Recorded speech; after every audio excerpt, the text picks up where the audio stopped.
di kamar apakah sesuai ya data yang kita terima dari Siskohat dengan hotel kamar real di lapangan.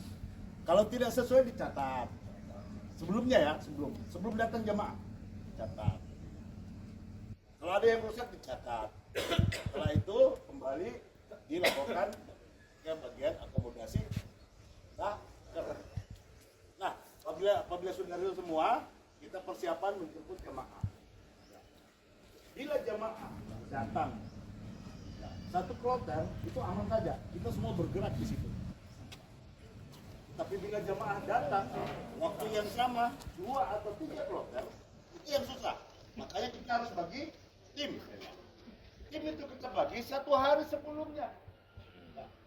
Jangan bagi pada saat itu hari.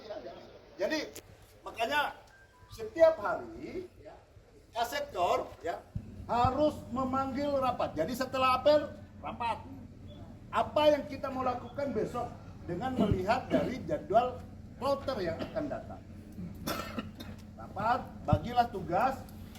Nah, bila kloter yang datang bersamaan waktunya 3 kloter dalam 1 hari, nah itu kita bagi tim.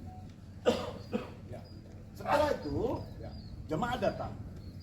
Anggaplah ini satu tim, satu kloter datang. Apa yang disampaikan tadi sudah jelas ya.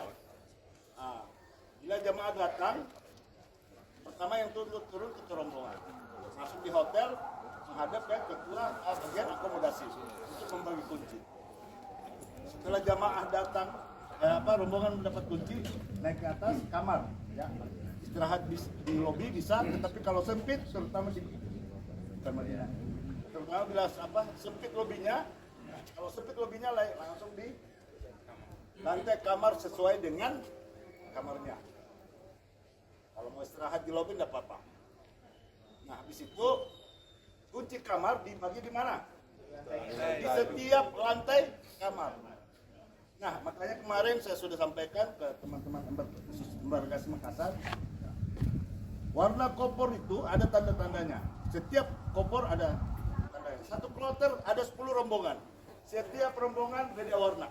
Ada 10 warna.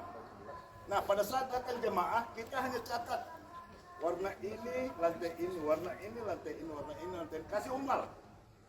Umal nanti yang kasih naik kopornya jemaah ke setiap lantai.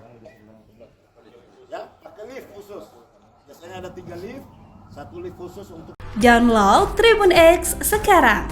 Menghadirkan lokal menjadi Indonesia.